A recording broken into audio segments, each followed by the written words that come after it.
नमस्कार, आप देख रहे हैं टोटल टीवी। मैं हूं सौरभ जौहरी। हमारी खास पेशकश में आपका स्वागत है।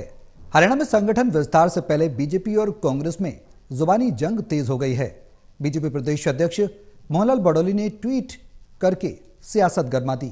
बडोली ने ट्वीट कर कहा कि कांग्रेस के कई विधायक बीजेपी के संपर्क में हैं। साथ ही ट्वीट में यह भी कहा गया कि जो लोग बीजेपी में आना चाहते हैं वो बेशक आए, लेकिन 2 साल तक लाभ के पद की इच्छा न करें। हालांकि बडोली ने कुछ देर बाद अपने ट्वीट से यूटर्न ले लिया। ऐसी चर्चाएं भी तेज हैं, लेकिन उनके ट्वीट ने सियासी माहौल को गर्मा दिया है। कांग्रेस नेता बीरेंद्र सिंह ने पलटवार करते हुए बडोली पर निशाना साधा और कहा कि बडोली रेस में बने रहने के लिए ऐसा बयान दे रहे हैं। बीरेंद्र सिंह ने कहा कि कांग्रेस का कोई भी विधायक बीजेपी में जाने की सोच भी नहीं रहा। कांग्रेस मजबूत है और संगठन बनाने के बाद पार्टी में और मजबूती आएगी। उन्होंने ये भी कहा कि 6 महीने बाद वो बडोली से पूछेंगे कि वो अपने विधायक बचाकर रखें। ऐसे में हरियाणा में क्या सियासी खिचड़ी पक रही है, ये सवाल है। कौन कहां जा रहा है, साथ ही कांग्रेस के कौन से विधायक है जो बीजेपी में जाने की तैयारी कर रहे हैं, ये तमाम बड़े सवाल हैं।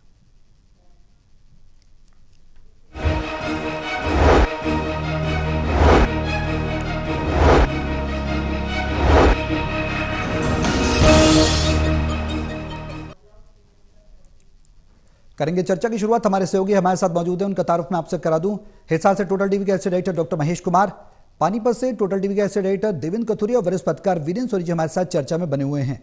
आप सभी के साथ मैं चर्चा को आगे बढ़ाऊंगा, लेकिन इससे पहले एक रिपोर्ट देखिए, फिर करेंगे चर्चा शुरू। प्रदेश के बीजेपी अध्यक्ष मोहनलाल बडोली चेहरे से तो भोले भाले और विनम्र लगते हैं, पर सियासत के दाव पेच भी जानते हैं। पर इस बार उन्हें यू टर्न लेना पड़ गया।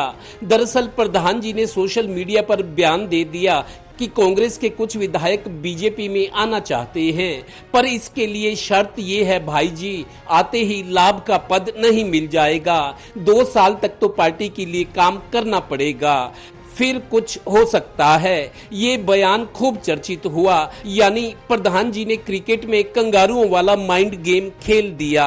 अंदाजा लगाया जाने लगा कि कौन कौन से कांग्रेस विधायक हैं जो बीजेपी में जा सकते हैं। फिर अचानक मोहनलाल बडोली ने ये पोस्ट डिलीट कर दी। सवाल ये कि पहले इतनी बड़ी हलचल पैदा कर दी, फिर इसे डिलीट कर दिया। जवाब कांग्रेस को देना ही था। तो उसका वॉशिंग मशीन खत्म हो चुका है। अगर उतना हिम्मत है, ताकत है, भारतीय जनता पार्टी मजबूत है, तो कांग्रेस का विधायकों को लेना क्यों कोशिश करेगा। कोई इधर से जाने वाला नहीं है, उधर से आने वाले हैं बहुत। गौरतलब है कि बीजेपी प्रदेश अध्यक्ष बडोली का कांग्रेस विधायकों पर बयान क्या आया और डिलीट क्या हुआ। कांग्रेस के पूर्व प्रधान चौधरी बीरेंद्र सिंह भी फिर कहां चुप रहने वाले थे।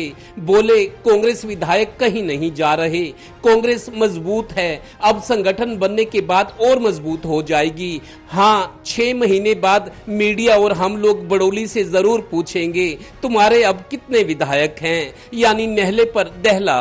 2 साल काम करेंगे हैं, तब आएंगे। और कांग्रेस तो इस बात को कभी स्वीकार ही नहीं करती। और उनके यहाँ ऐसा है कि जो आने वाले हैं और जिनका लाभ उनको मिलता है, उनको तो चाहे 70,000 करोड़ का कोई चोरी की हो, तो वो भी अगले दिन आके पहले उसको कोशिश करते हैं कि चीफ मिनिस्टर बनाएं, फिर बाद में चीफ मिनिस्टर नहीं बनाते तो फिर कोशिश करते हैं कि पार्टी को तोड़ें, और पार्टी को तोड़ने के बाद सारे उसके गुनाह भी माफ। तो इस तरह की पार्टी की जिसकी स्थिति हो, सिर्फ अपने राज्य में सरकार स्थापित करने, ये तो यहाँ तक छोड़ो, ये तो पंजाब तक की बात करते हैं जहाँ 117 में से विधायक आप पार्टी के हैं, वहां भी अभी कोशिश में है।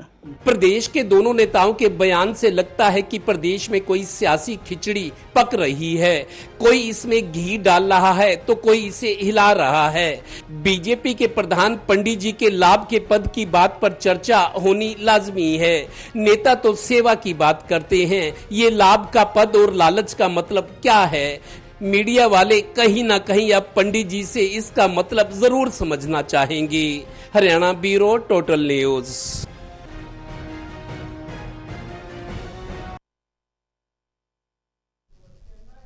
तो हरियाणा में क्या सियासी खिचड़ी पक रही है और मोहनलाल बड़ौली की इस ट्वीट के बाद सियासत जरूर गर्मा गई है। कांग्रेस जहां कह रही है कि एक भी विधायक इधर उधर जाने वाला नहीं है और बीजेपी कह रही है कि कई विधायक संपर्क में हैं कांग्रेस के। ऐसे में संगठन निर्माण की दिशा में मोहनलाल बड़ौली के इस ट्वीट ने सियासत को जरूर गर्मा दिया। खिचड़ी किस तरह की पक रही है, देवेंद्र शुरुआत में आपसे करूंगा, क्या कुछ लग रहा है, कौन कहां जा रहा है, इस ट्वीट के बाद कितना सियासी पराहाई है? सर देखिए, अभी जो टाइमिंग है, जो समय चल रहा है, मेरे को लगता नहीं इस तरह की कोई इतनी बड़ी बात है। हो सकता है जैसे एक विधायक है, आजकल हमने देखा काफी टाइम से वो अपनी ही पार्टी के खिलाफ बोल रहे हैं कि एकता नहीं है, या मुख्यमंत्री के सरकार के कामों की तारीफ कर रहे हैं। एक आध कांग्रेस का विधायक जरूर है, लेकिन वो दल छोड़ नहीं सकता क्योंकि दल बदल विरोधी कानून लागू है। हो सकता है वो इस तरह का कांग्रेस विधायक बयान देकर मुख्यमंत्री की गुड बुक्स में आना चाहते हो, सरकार को खुश करके अपने विधानसभा क्षेत्र के लिए कुछ बड़ी राशि हासिल करना चाहते हो कि काम हो, लोग खुश हो, मेरी ये पारी आगे बढ़े।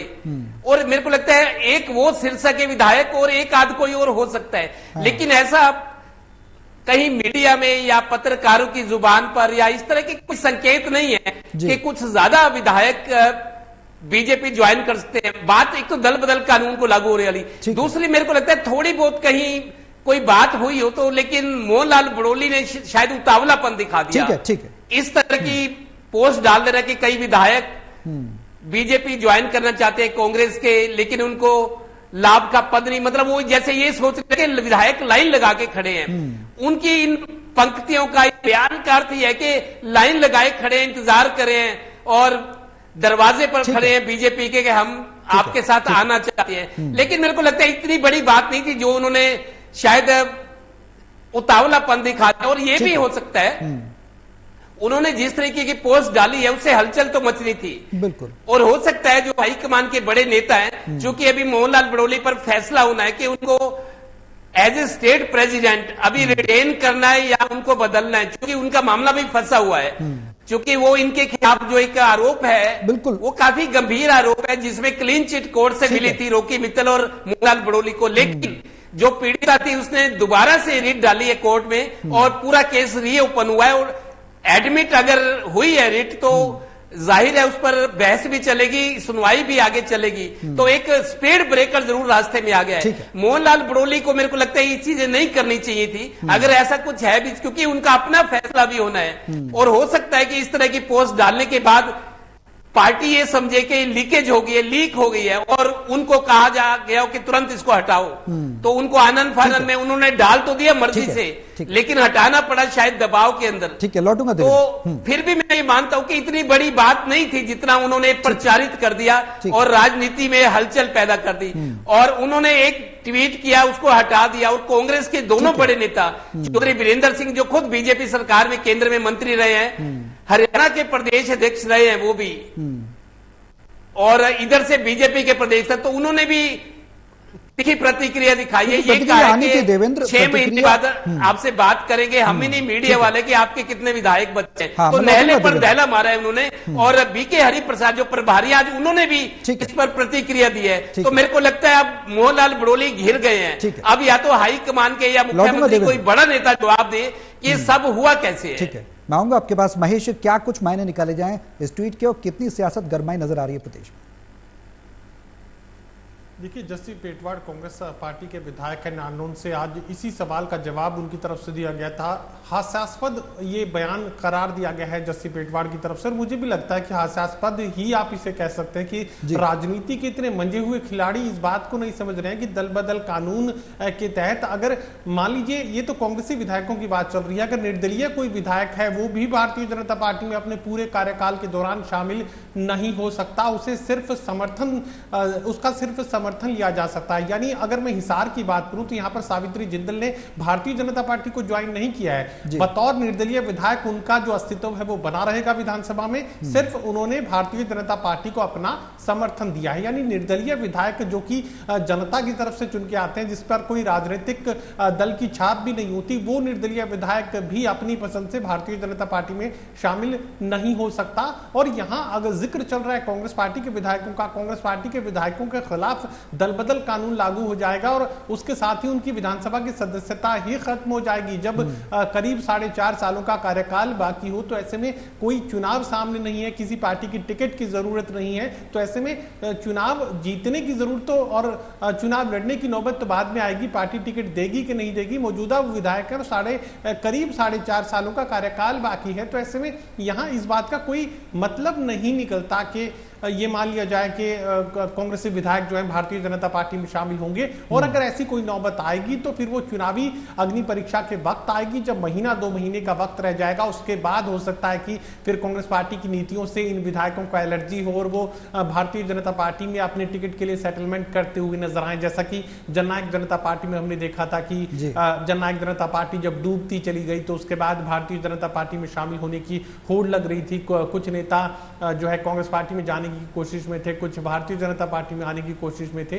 पूरा कार्यकालीन इस विधानसभा का बाकी है और ऐसे में ये विधायक क्यों भारतीय जनता पार्टी में शामिल होंगे, और अगर होना भी चाहेंगे तो हो नहीं सकते, क्योंकि दल बदल कानून इसकी बिल्कुल कोई इजाजत नहीं दे सकता। कोई ऐसा तौर तरीका ये विधायक इख्तियार नहीं कर सकते। ये होता है कि यहाँ कांग्रेस पार्टी का विधायक हो या किसी दूसरे राजनीतिक दल का विधायक हो या निर्दलीय विधायक भी हो, वो सरकार की चमचागिरी कर सकता है, मुख्यमंत्री की चमचागिरी कर सकता है। क्योंकि हमने देखा गोकुल सेतिया किस तरीके से जो है नायब सिंह सैनी की नीतियों की तारीफ करते हुए नजर आ रहे थे, अपनी पार्टी को निशाने पर ले रहे थे। लेकिन कितना भी वो अपनी पार्टी को निशाने पर ले ले, लेकिन वो पार्टी छोड़कर नहीं जा सकते। और इसका जिक्र रामकुमार गौतम की तरफ से किया गया था। नानून में जब वो विधायक थे तब उस वक्त उनकी पार्टी के सुप्रीमो दुष्यंत चौटाला से आर पार की स्थिति बनी रही, लेकिन पूरे कार्यकाल जननायक जनता पार्टी के विधायक बने रहे रामकुमार गौतम। वो पार्टी के खिलाफ बोलते रहे, चौटाला परिवार के खिलाफ बोलते रहे, लेकिन अपनी विधानसभा की सदस्यता से ना तो उन्होंने इस्तीफा दिया, ना ही पार्टी बदली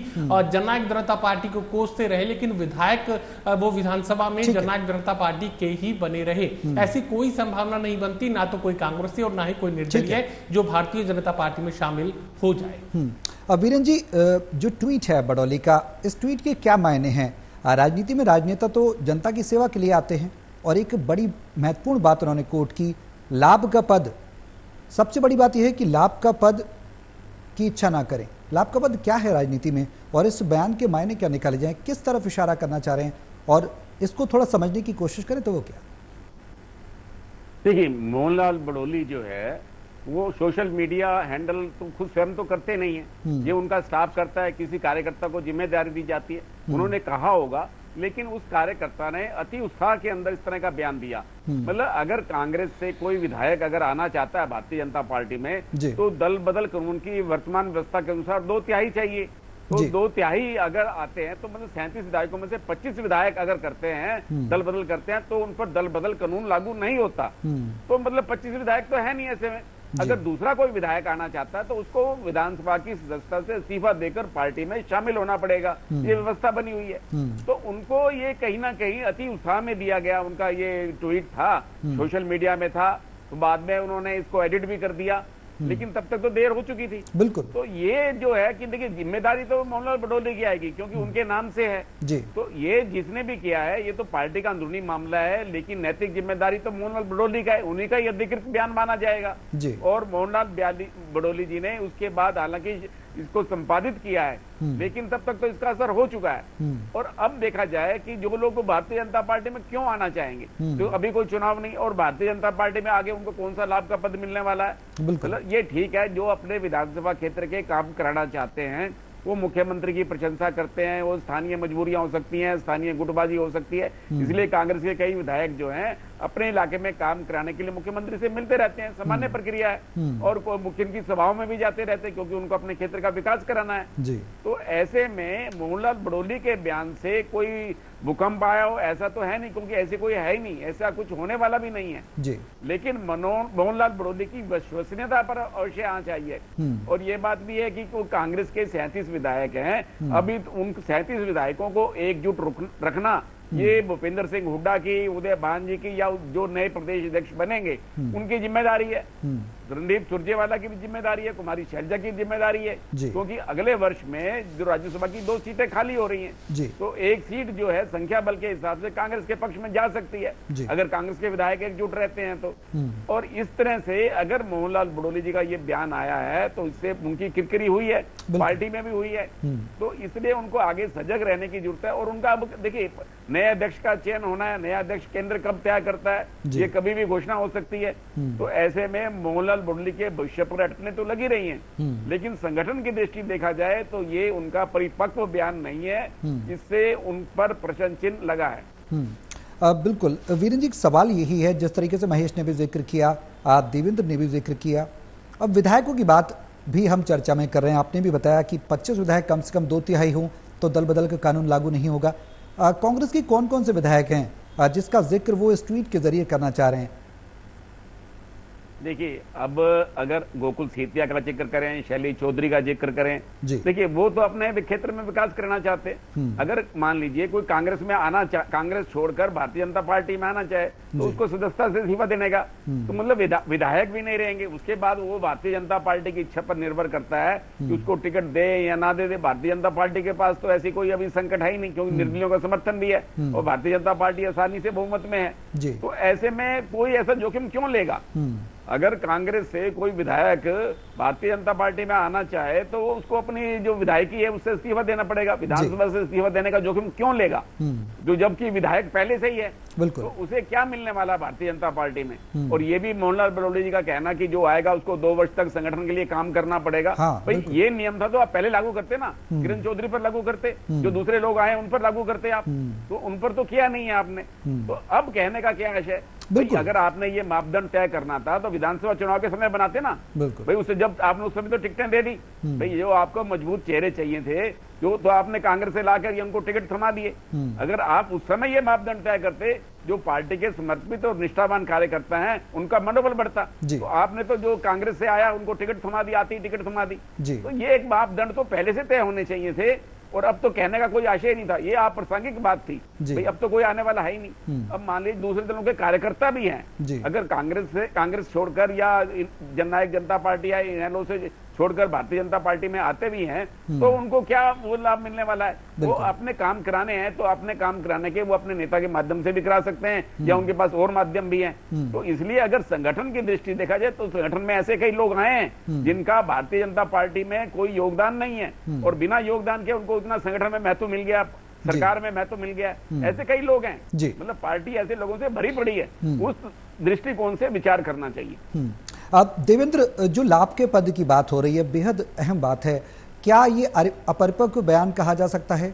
क्या ये जल्दबाजी में दिया गया बयान कहा जा सकता है? और संगठन निर्माण हो रहा है, दोनों ही पार्टियों का विस्तार बीजेपी भी कर रही है, कांग्रेस भी कर रही है, उस पर क्या इस बयानबाजी का कुछ असर पड़ेगा? स्वरूप, देखिए जो बयान मोहनलाल बड़ोली ने दिया है, चूंकि कांग्रेस का संगठन बन रहा है और जिस तरीके से हम देख रहे हैं तेजी से संगठन के काम में कांग्रेस लगी हुई है। जैसे यूथ कांग्रेस में नियुक्तियां होगी, प्रदेश अध्यक्ष उपाध्यक्ष की होगी है, जिलों में होगी, फिर NSUI की होगी है, और ये आज भी बीके हरिप्रसाद कह रहे थे कि 30 जून तक संगठन बन जाएगा। इस तरीके से कांग्रेस संगठन बनने के बाद मजबूत तो होगी, देखिए लड़ने लायक हो जाएगी। अभी तक तो बिखरी पड़ी थी, लेकिन कांग्रेस में उत्साह इसलिए बहुत नुकसान उठा चुकी है। लगातार 10 साल से सत्ता से बाहर है, 15 साल भी हो जाएंगे। हालांकि वक्त का पता नहीं होता राजनीति में क्या हो जाए, लेकिन वो कांग्रेस वाले मानकर बैठे कि 15 साल के लिए भी है, 2029 में देखा जाएगा। दूसरी बात, शायद कांग्रेस जिस तरीके से थोड़ा सा मजबूत और यूनाइट हो रही है, मोहनलाल बड़ोली चूंकि बीजेपी मजबूत संगठन है, तीसरी बार की सरकार है, दिल्ली में मोदी जी बैठे हैं, कहीं कोई डर नहीं है, तो उन्होंने शायद चुटकी लेने के अंदाज में ये कहा हो। बिल्कुल। और तीसरी बात, लास्ट बात मैं ये कहता हूं, लाभ का पद क्या है? देखिए जितने विधानसभा सदस्य हैं, 90 हैं हरियाणा में, 14 तक उन्हें कैबिनेट में रह सकते हैं, मुख्यमंत्री सहित। तो हर विधायक मंत्री बनना चाहता है, अब सब तो बन नहीं सकते। बिल्कुल। लाभ का पद ये है कि जो चेयरमैनों की नियुक्तियां होनी है उनमें हो सकता है 2-4, 2-3 को जो डिजर्व करते थे, लेकिन वो बन नहीं पाए मंत्री, जगह नहीं बन पाई, समीकरण नहीं बन जाती है, तो उनको शायद चेयरमैन बना दिया जाए। चेयरमैन का एक अलग से रुतबा होता है, उसमें चेयरमैन जो बनता है उसको एक उसकी अलग से तनख्वाह है, उसको पीए मिलता है, गाड़ी मिलती है, कोठी मिलती है, खर्चा मिलता है। तो लाभ का पद इसको कहते हैं, जैसे चेयरमैन है, उसको कोई बड़ी जिम्मेदारी दी जाए। ठीक है, ठीक है। लाभ का पद यही होता है यार, आज की सियासी भाषा में कहूं, मजाक में कह रहा हूं सौरभ, लाभ का पद यह भी हो सकता है कि सीएलयू, बहुत बड़ा लालच होता है आजकल। सीएलयू आजकल एक, हालांकि इस सरकार में नहीं, लेकिन कांग्रेस सरकार में जरूर चल रहा है, लाभ की स्थिति, लाभ का पद हम सीएलयू भी मान सकते हैं। ठीक है महेश, अब ट्वीट के बाद सियासत तो गर्मा गई है, लाभ के पद की भी अब चर्चा होने लगी, हालांकि ट्वीट हटा दिया गया है। क्या आने वाले समय में इसका इम्पैक्ट पड़ेगा बीजेपी में, खासकर मोहनलाल बडोली पे, ऐसी परिस्थिति में जो बडोली के पक्ष में परिस्थितियां बनती नजर नहीं आ रही हैं, और डिलीट किया गया तो जाहिर सी बात है उसके क्या कुछ मायने निकाले जाएंगे। आप सियासत में जाहिर सी बात है कुछ चिंगारी होगी तो धुआं तो उठेगा ही।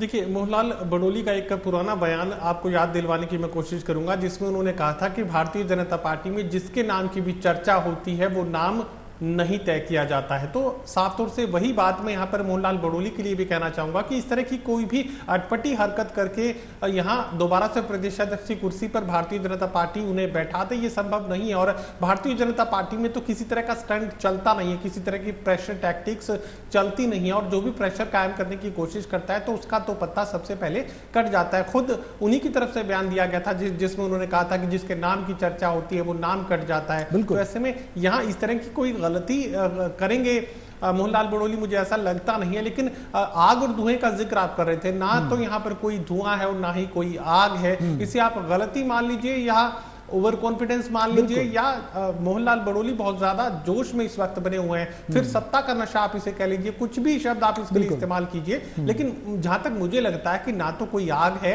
और ना ही कोई धुआं है, और ना ही कांग्रेसी और ना ही कोई दूसरे राजनीतिक दल से जुड़ा विधायक या कोई निर्दलीय है भारतीय जनता पार्टी में शामिल हो सकता है, और यही वजह की होगा भी नहीं।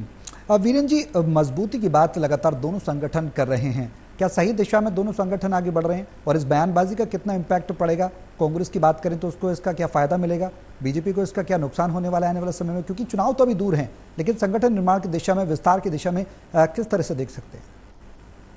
नहीं, कांग्रेस ने अभी अपना संगठन बनाना शुरू किया है, और देखिए समय तो लग रहा है, और ये समय कितना लगता है ये तो अभी समय और बताएगा, क्योंकि धीरे धीरे जो डेडलाइन है वो बढ़ाई जा रही है।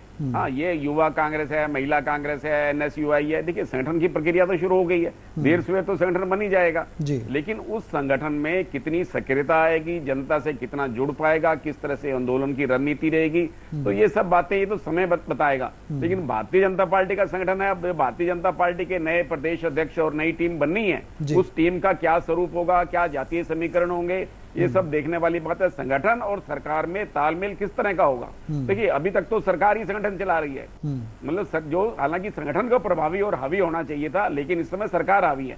सरकार के देखिए प्रदेश अध्यक्ष की अपनी एक भूमिका होती है, अपना एक रुतबा होता है, लेकिन अभी तक मुख्यमंत्री नायब सिंह सैनी हावी हैं, तो संगठन जो है वो पीछे पृष्ठभूमि में है। तो अब आने वाली जो संगठन की नई टीम आएगी उसमें किस तरह के लोग आएंगे, उनका क्या कार्यशैली रहेगी, ये बहुत कुछ निर्भर करेगा। हाँ, मोहनलाल बडोली के बयान से जो है उनकी अवश्य किरकिरी हुई है, उनकी छवि को आघात लगा है, वो कितना डैमेज कंट्रोल कर पाएंगे, संगठन उनमें कितना विश्वास करेगा, केंद्रीय नेतृत्व उनके प्रति क्या रवैया अपनाता है, ये आने वाले दिनों में स्पष्ट होगा। बिल्कुल, चलिए बहुत शुक्रिया आप सभी का हमारे साथ इस चर्चा में शामिल होने के लिए। तो कांग्रेस बीजेपी में जुबानी जंग जरूर तेज है, हालांकि मोहनलाल बडोली के ट्वीट ने जरूर सियासत को गरमा दिया। अब बीजेपी किस तरह से संगठन का विस्तार करेगी, कांग्रेस किस तरह से संगठन का पुनर्निर्माण करेगी, ये देखने वाली बात होगी, और उनके इस ट्वीट का क्या कुछ असर पड़ेगा सियासी पटल पर, यह भी देखना बेहद दिलचस्प होगा। मेरे साथ इस खास पेशकश में अभी के लिए बस इतना ही।